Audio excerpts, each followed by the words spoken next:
Welcome to चंदा classes. चंदा classes में आपका स्वागत है। मैं अभय चंद कुमार फिर से साइंस का कुछ महत्वपूर्ण क्वेश्चन लेकर आया हूं और आज का जो टॉपिक है वो है मानव नेत्र। मानव नेत्र से हम लोग मोस्ट इम्पोर्टेंट एमसीक्यू देखेंगे। अगर आप लोग इस चैनल पे नए हैं तो इस चैनल को सब्सक्राइब करें और बेल आइकन को दबाएं ताकि आप लोगों के कोई भी वीडियो का नोटिफिकेशन सबसे पहले पहुंचे। चलते हैं हम लोग क्वेश्चन की तरफ। क्वेश्चन नंबर 1, मानव नेत्र में किस प्रकार लेंस पाया जाता है। जो मानव का जो आँख होता है उस आँख में किस प्रकार का लेंस होता है, तो किस प्रकार का लेंस होता है, उत्तल लेंस होता है। ऑप्शन नंबर इसका बी सही हो जाएगा। नेक्स्ट क्वेश्चन चलते हैं हम लोग सेकेंड पे। किसी वस्तु का प्रतिबिंब नेत्र के किस भाग पर बनता है। जो किसी भी वस्तु का जो प्रतिबिंब जो आँख पे बनता है, आँख के किस भाग पे बनता है, तो उस भाग को हम लोग क्या कहते हैं, रेटिना कहते हैं या उसे हम लोग दृष्टिपटल कहते हैं। तो रेटिना या दृष्टिपटल पर बनता है। नेक्स्ट क्वेश्चन चलते हैं हम लोग थर्ड पे। नेत्र के रेटिना पर किसी वस्तु का कैसा प्रतिबिंब बनता है। जो रेटिना प्रतिबिंब बनता है वह प्रतिबिंब कैसा बनता है, वास्तविक बनता है, उल्टा बनता है और छोटा बनता है। जो मनुष्य का जो नेत्र होता है, नेत्र के जो रेटिना पे जो प्रतिबिंब बनता है वो कैसा होता है, वास्तविक। जैसे ही वास्तविक बनेगा तो कैसा बनेगा, उल्टा बनेगा, और उल्टा बनेगा और कैसा बनेगा, छोटा बनेगा। तो कौन सा ऑप्शन है, ऑप्शन नंबर इसका सी सही हो जाएगा। नेक्स्ट क्वेश्चन चलते हैं हम लोग 4 पे। सामान्य दृष्टि वाले युवा के लिए स्पष्ट दृष्टि की न्यूनतम दूरी, मतलब कि न्यूनतम दूरी कितना होता है, तो 25 सेंटीमीटर, और अधिकतम दूरी कितना होता है, अनंत। तो कौन सा ऑप्शन जाएगा, ऑप्शन नंबर इसका सी हो जाएगा, क्योंकि क्वेश्चन में कह रहा है न्यूनतम दूरी। तो न्यूनतम दूरी कितना होता है, 25 सेंटीमीटर। नेक्स्ट क्वेश्चन चलते हैं हम लोग 5 पे। सामान्य नेत्र के लिए अधिकतम कितनी दूर तक की वस्तुओं को साफ साफ देख सकता है। तो अधिकतम कितना दूर की वस्तु को साफ साफ देख सकता है, तो अनंत। तो कौन सा ऑप्शन हो जाएगा, ऑप्शन नंबर इसका डी सही हो जाएगा। नेक्स्ट क्वेश्चन चलते हैं हम लोग 6 पे। एक स्वस्थ आंख के लिए दूर बिंदु, एक स्वस्थ आंख के लिए दूर बिंदु कितना होता है, तो वह होता है, क्या होता है, अनंत होता है। तो ऑप्शन नंबर इसका बी सही हो जाएगा। नेक्स्ट क्वेश्चन चलते हैं हम लोग 7 पे। आंख अपने लेंस की फोकस दूरी को बदलकर दूर या निकट की वस्तु को साफ साफ देख सकता है। आंख के इस गुण को कहते हैं। अगर दूर की वस्तु को और नज़दीक की वस्तु को जो साफ साफ देखने के लिए जो फोकस दूरी को बदलता है, तो इस गुण को हम लोग क्या कहते हैं, तो इस गुण को हम लोग क्या कहते हैं, समंजन क्षमता। ये समंजन क्षमता के कारण ही अपना फोकस दूरी बदलकर निकट की वस्तु को या दूर की वस्तु को साफ साफ देख लेता है। नेक्स्ट चलते हैं हम लोग 8 पे। विभिन्न दूरियों पर वस्तुओं के प्रतिबिंब को फोकस करने के लिए आँख के लेंस की फोकस दूरी किसके द्वारा परिवर्तित होती है। तो किसके द्वारा परिवर्तित होती है, किसके द्वारा परिवर्तित होती है, तो ये एक होता है सिलियरी, या इसी के क्या कहते हैं, पक्षमावी पेशिया। जो उसके द्वारा हम लोग क्या करते हैं, विभिन्न दूरी पे जो रखी वस्तुओं के प्रतिबिंब को फोकस करने के लिए आँख के लेंस की फोकस दूरी उसके द्वारा क्या होता है, परिवर्तित होती है, सिलियरी और पक्षमावी के द्वारा। नेक्स्ट चलते हैं हम लोग 9 पे। नेत्र लेंस की फोकस दूरी कम हो जाने से कौन सा दृष्टि होता है। अगर नेत्र लेंस की अगर फोकस दूरी कम हो जाए, मान लीजिए कि ये अपना रेटिना है और ये मेरा अपना कोई लेंस है, तो ये इसका प्रतिबिंब क्या है, फोकस पे नहीं बन के क्या उससे पहले ही बन जाता है। तो इसे हम लोग कौन सा दोष कहते हैं, निकट दृष्टि दोष। कौन सा दोष में होता है, निकट दृष्टि दोष में। निकट दृष्टि दोष में क्या होता है कि लेंस की फोकस दूरी कम हो जाता है। अब जैसे ही लेंस की फोकस दूरी कम हो जाएगा तो उसे हम लोग क्या कहेंगे, निकट दृष्टि दोष। और निकट दृष्टि दोष किसे कहते हैं, निकट की वस्तु को साफ साफ देख ले और दूर की वस्तु को साफ साफ नहीं देख सके, ऐसे दोष को हम लोग क्या कहेंगे, निकट दृष्टि दोष कहेंगे। नेक्स्ट चलते हैं हम लोग 10 पे। किस दृष्टि दोष में किसी वस्तु का प्रतिबिंब रेटिना के पीछे बनता है। अब जैसे ये रेटिना है और रेटिना के पीछे किसी वस्तु का क्या बन रहा है, प्रतिबिंब बन रहा है, तो ये क्या हो रहा है, दूर की वस्तु को मतलब कि साफ साफ देख लेता है, लेकिन नज़दीक की वस्तु को साफ साफ नहीं देख लेता था। इस दोष को हम लोग क्या कहते हैं? दूरदृष्टि दोष।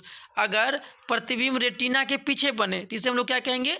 दूरदृष्टि दोष। और रेटिना से आगे बने तो उसे हम लोग क्या कहेंगे? निकट दृष्टि दोष। चलते हैं हम लोग नेक्स्ट क्वेश्चन 11 पे।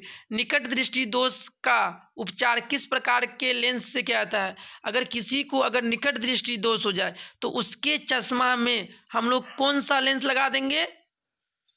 कौन सा लेंस को लगा देंगे? अपसारी लेंस को। और अपसारी लेंस को हम लोग क्या कहते हैं? अवतल लेंस। कौन सा लेंस कहते हैं? अपसारी लेंस को अवतल लेंस। तो अगर किसी व्यक्ति को निकट दृष्टि दोष हो गया तो उसके चश्मे में हम लोग कौन सा लेंस लगाएंगे? अवतल लेंस। और अवतल लेंस का एक दूसरा नाम क्या है? अपसारी लेंस। चलते हैं हम लोग नेक्स्ट क्वेश्चन 12 पे। किस दृष्टि दोष को दूर करने के लिए उत्तल लेंस का उपयोग किया जाता है? उत्तल लेंस का उपयोग हम लोग किस दृष्टि दोष को दूर करने के लिए करते हैं? तो दूर की वस्तु को दूर दृष्टि दोष के उपचार में हम लोग किसका उपयोग करते हैं? उत्तल लेंस। और निकट दृष्टि के उपचार के लिए हम लोग किसका उपयोग करते हैं? अवतल लेंस का। चलते हैं हम लोग नेक्स्ट क्वेश्चन 14। दूर दृष्टि दोष वाली आंख साफ साफ देख सकती है। जो किसी को अगर दूर दृष्टि है तो वो उसका आंख साफ साफ कौन सा वस्तु को देख सकेगा? दूर की वस्तु को वो साफ साफ देख सकता है। तो ऑप्शन नंबर इसका ए सही हो जाएगा, मतलब दूर की वस्तु को साफ साफ देख लेगा। चलते हैं हम लोग नेक्स्ट क्वेश्चन 15। जो नेत्र निकट स्थित वस्तु को स्पष्ट रूप से नहीं देख सकता है उस नेत्र में होता है।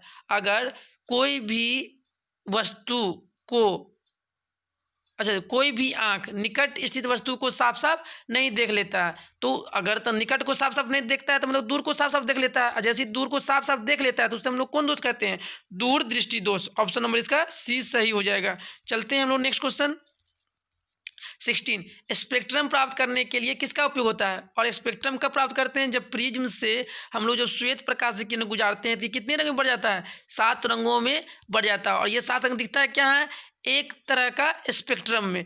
तो ये किससे प्राप्त होता है? प्रिज्म से। तो ऑप्शन नंबर इसका ए। स्पेक्ट्रम प्राप्त करने के लिए किसका उपयोग करेंगे? तो किसका उपयोग करेंगे? प्रिज्म का। चलते हैं हम लोग नेक्स्ट क्वेश्चन 17। प्रिज्म से होकर गुजरने के बाद श्वेत प्रकाश विभिन्न वर्णों में विभक्त होता है, इस घटना को कहा जाता है। अगर जब श्वेत प्रकाश को जब प्रिज्म से गुजारते हैं तो ये विभिन्न रंगों में, मतलब 7 रंगों में क्या होता है? ये बढ़ जाता है। सबसे ऊपर क्या होता है? लाल। सबसे नीचे क्या होता है? बैगनी। तो इस घटना को हम लोग क्या कहते हैं? तो इस घटना को हम लोग क्या कहते हैं? वर्ण विक्षेपण। ऑप्शन नंबर इसका सी सही हो जाएगा। चलते हैं नेक्स्ट क्वेश्चन 18। एक प्रिज्म कितने सतहों से घिरा रहता है? जो एक प्रिज्म होता है उसमें सतहों की संख्या कितना रहता है? तो 5 सतहों से घिरा रहता है। ऑप्शन नंबर इसका बी सही हो जाएगा। चलते हैं हम लोग नेक्स्ट क्वेश्चन 19। श्वेत प्रकाश जब एक प्रिज्म में से होकर गुजरता है तो सबसे कम विचलित होता है। मतलब कह रहा है जब प्रिज्म से जब हम लोग श्वेत प्रकाश को गुजारते हैं तो सबसे ऊपर कौन होता है? लाल। और सबसे नीचे कौन होता है? बैगनी। मतलब विचलित मतलब कि इसका झुकाव सबसे कम किसका है? तो सबसे कम झुकाव किसका है? लाल का। ऑप्शन नंबर इसका ए सही हो जाएगा। चलते हैं हम लोग नेक्स्ट क्वेश्चन 20। प्रकाश के किस, यहाँ पे वर्ग नहीं है, वर्ण है। ये वर्ग नहीं है, ये क्या है? वर्ण। प्रकाश के किस वर्ण के लिए तरंग दैर्घ्य अधिकतम होता है? तो जब श्वेत प्रकाश के किरण को हम लोग गुजारते हैं प्रिज्म से तो ये कितने रंगों में बढ़ जाता है? 7 रंगों में बढ़ जाता है। सबसे ऊपर कौन होता है? लाल। तो लाल रंग का तरंग दैर्घ्य क्या होता है? ज़्यादा होता है। और सबसे नीचे कौन होता है? बैगनी। तो बैगनी रंग का जो तरंग दैर्घ्य होता है वो उसका क्या होता है? सबसे कम होता है। तो किसका तरंग दैर्घ्य अधिकतम होता है? तो किसका होता है? लाल का। ऑप्शन नंबर इसका सी। चलते हैं हम लोग नेक्स्ट क्वेश्चन 21। श्वेत प्रकाश की किरण जब किसी प्रिज्म से होकर गुजरती है तब जो वर्ण सबसे अधिक विचलित होता है, अब विचलित होता है मतलब झुकाव, तो सबसे ज़्यादा झुकाव किसका होता है? तो किसका होता है? बैगनी का। और सबसे कम किसका होता है? लाल का। तो सबसे अधिक विचलित कौन होगा? तो कौन होगा? बैगनी। ऑप्शन नंबर इसका कौन सही हो जाएगा? बी। चलते हैं हम लोग नेक्स्ट क्वेश्चन 22। आँख का रेटिना कैमरे के किस भाग जैसा काम करता है? तो जो कैमरा होता है, जो कैमरा में जो हम लोग फिल्म बनाते हैं तो आँख का जो रेटिना कैसा काम करता है? एक फिल्म की तरह काम करता है। ऑप्शन नंबर इसका डी सही हो जाएगा। नेक्स्ट क्वेश्चन चलते हैं हम लोग 23। एक स्वस्थ मनुष्य या मानव नेत्र के लिए क्वेश्चन क्या कह रहा है, निकट तथा दूर बिंदु क्रम से होते हैं। मतलब निकट बिंदु कितना होता है 25 सेंटीमीटर, दूर बिंदु कितना होता है अनंत। तो ऑप्शन में देखेंगे कहाँ पे लिखा हुआ है 25 सेंटीमीटर पहले और बाद में अनंत। तो ऑप्शन नंबर डी में दिया हुआ है क्या, 25 सेंटीमीटर एवं अनंत। चलते हैं हम लोग नेक्स्ट क्वेश्चन 24 पे। अपने लेंस की फोकस दूरी को बदलकर दूर या निकट की वस्तु को साफ साफ देख सकने के आँख के गुण को कहते हैं। अगर कोई भी अपने लेंस की फोकस दूरी को बदल कर दूर या निकट की वस्तु को हम लोग क्या करते हैं, साफ साफ देख सकते हैं, तो ये आँख के किस गुण के कारण होता है, तो उसमें एक होता है समंजन क्षमता। ऑप्शन नंबर इसका 20 सही हो जाएगा। समंजन क्षमता के कारण ही हम लोग निकट की वस्तु को या दूर की वस्तु को साफ साफ देखना है, तो आँख उस गुण के कारण क्या करता है, उसे साफ साफ देख लेता है। चलते हैं हम लोग नेक्स्ट क्वेश्चन 25। सूर्योदय एवं सूर्यास्त के समय सूर्य लाल दिखाई पड़ता है क्योंकि वायुमंडल नीले रंग को बहुत अधिक क्या करता है, परिकिरणित कर देता है। जो नीला रंग होता है उसका परिकिरण क्या हो जाता है, ज़्यादा हो जाता है। इसी कारण से जब सूर्योदय होता है और सूर्यास्त होता है तो सूर्य कैसा दिखाई देता है, लाल। लाल क्यों दिखाई देता है, क्योंकि नीले रंग का बहुत अधिक परिकिरण कर देता है, इसी कारण से लाल दिखाई देता है। चलते हैं हम लोग नेक्स्ट क्वेश्चन 26।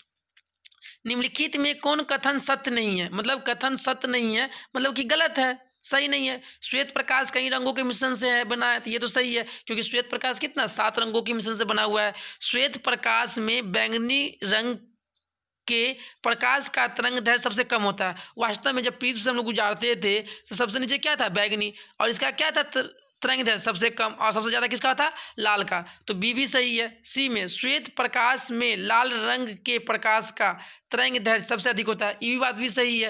और ऑप्शन नंबर डी में दिया हुआ है कि श्वेत प्रकाश के वर्ण विक्षेपण में बैगनी रंग का विचलन सबसे कम होता है। क्या बैगनी रंग का विचलन सबसे कम होता है, नहीं, बैगनी रंग का विचलन क्या हुआ था, सबसे ज़्यादा हुआ था। ऊपर में था लाल, नीचे में बैगनी, तो इसका विचलन मतलब झुकाव सबसे ज़्यादा किसका हुआ था, बैगनी का। तो इसलिए डी ऑप्शन क्या है, असत्य है, क्योंकि इसका झुकाव ज़्यादा है लेकिन यहाँ विचलन क्या दिया है, कम दिया हुआ है। चलते हैं 27। इंद्रधनुष कितने रंग में दिखता है। जो इंद्रधनुष जो दिखाई देता है वो कितने रंगों के मेल से बना हुआ है, तो वो 7 रंगों के मेल से बना हुआ है। तो ऑप्शन नंबर इसका कौन सा हो जाएगा, ऑप्शन नंबर इसका ए सही हो जाएगा। चलते हैं हम लोग नेक्स्ट क्वेश्चन 28। दर्पण सूत्र। अब दर्पण सूत्र क्या होता है, 1/v प्लस 1/k u बराबर में क्या होता है 1/f। तो कौन सा सही ऑप्शन हो जाएगा, ऑप्शन नंबर इसका ए सही हो जाएगा। और इसी में पूछे लेंस सूत्र, तो लेंस सूत्र में क्या आता है, यहाँ प्लस की जगह पे क्या आ जाएगा, माइनस। मतलब क्या हो जाएगा इसमें लेंस सूत्र में 1/v माइनस 1/u बराबर में क्या होगा 1/f। v क्या था, प्रतिबिंब का दूरी, u क्या था, वस्तु का दूरी, और f क्या था, फोकस दूरी। ये है लेंस के लिए। और दर्पण के लिए क्या होता है, इसमें प्लस हो जाता है। चलते हैं हम लोग नेक्स्ट क्वेश्चन 29। दूर दृष्टि दोष से पीड़ित व्यक्तियों के चश्मे में कौन सा लेंस प्रयोग किया जाता है। अगर किसी को दूर दृष्टि दोष हो गया है, तो दूर दृष्टि दोष मतलब क्या, दूर की वस्तु को साफ साफ देख ले, नज़दीक की वस्तु को साफ साफ नहीं देखे, तो इससे जो भी व्यक्ति पीड़ित है उसके चश्मे में हम लोग कौन सा लेंस उपयोग करते हैं, तो कौन सा उपयोग करते हैं, उत्तल लेंस। और निकट दृष्टि में कौन सा उपयोग करते हैं, अवतल लेंस। तो यहाँ पूछ रहा है क्वेश्चन दूर दृष्टि दोष, ऑप्शन नंबर इसका ए सही हो जाएगा, उत्तल लेंस का उपयोग हम लोग करते हैं। चलते हैं हम लोग नेक्स्ट क्वेश्चन, मतलब क्वेश्चन नंबर मायोपिया।